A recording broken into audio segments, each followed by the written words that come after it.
Hello, എന്താണ് വിശേഷം? സുഖല്ലേ എല്ലാവർക്കും? കുറേ ആയല്ലേ കണ്ടിട്ട്? നല്ല തിരക്കിലായിരുന്നു കേട്ടോ.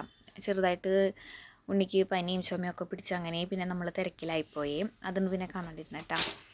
അപ്പോൾ നമ്മൾ ഇന്ന് ഒരു പർച്ചേസിന് പോവുകയാണേ. നമുക്ക് അടുത്ത് തന്നെ ഒരു കല്യാണം വരുന്നുണ്ട് കേട്ടോ. അപ്പോൾ നമ്മളെല്ലാവരും വിചാരിച്ചു, നമ്മൾ ഫ്രണ്ട്സൊക്കെ വിചാരിച്ചു യൂണിഫോം ആക്കാം. ഇപ്പോൾ അതൊക്കെയാണല്ലോ. അപ്പോൾ ഫ്രണ്ട്സിൻ്റെ സൈഡിൽ നിന്ന് യൂണിഫോം ആക്കാന്ന് പറഞ്ഞു കഴിഞ്ഞാൽ അത് കുറച്ച് പ്രത്യേകതയല്ലേ. അപ്പോൾ നമ്മൾ അങ്ങനെ ഒന്ന് ചെയ്യാന്ന് വെച്ചിട്ട് നമ്മളെല്ലാവരും കൂടി ഡ്രസ്സിന് മെറ്റീരിയൽ എടുക്കാൻ വേണ്ടി പോവാണ് കേട്ടോ. അപ്പോൾ ഇരിങ്ങാലക്കുട പരാഗിലേക്കാണ് നമ്മൾ ആദ്യം പോയത്. അവിടെ നല്ലോണം കളക്ഷൻ ഉണ്ട് റണ്ണിങ് മെറ്റീരിയലിൻ്റെ ഒക്കെ. അപ്പോൾ നമ്മൾ എന്ത് ചെയ്തു, ആദ്യം ഇവിടെ നിന്ന് തുടങ്ങാമെന്ന് വെച്ചു കേട്ടോ. അപ്പോൾ അങ്ങനെ നമ്മളെല്ലാവരും കൂടെ എത്തി. അത് കഴിഞ്ഞിട്ട് പിന്നെ അതിൻ്റെ ഉള്ളിലേക്ക് ചെന്നു കേട്ടോ. പക്ഷെ നമുക്ക് എന്താ പറയുക, ഞങ്ങൾ ഉദ്ദേശിച്ചൊരു മെറ്റീരിയൽ നമുക്ക് അവിടെ ഉണ്ടായിരുന്നില്ല. എല്ലാവരുടെയും സ്കിൻ ടോണിന് ചേരണം, അതുപോലെ തന്നെ ഡിസൈനും കാര്യങ്ങളൊക്കെ നമ്മൾ 2-3 മോഡൽ നോക്കി വെച്ചിട്ടാണ് പോയത്. അപ്പോൾ അതുകൊണ്ട് തന്നെ നമുക്ക് ഉദ്ദേശിച്ച ഒരു ഇത് കിട്ടിയില്ല കേട്ടോ അവിടെ നിന്ന്.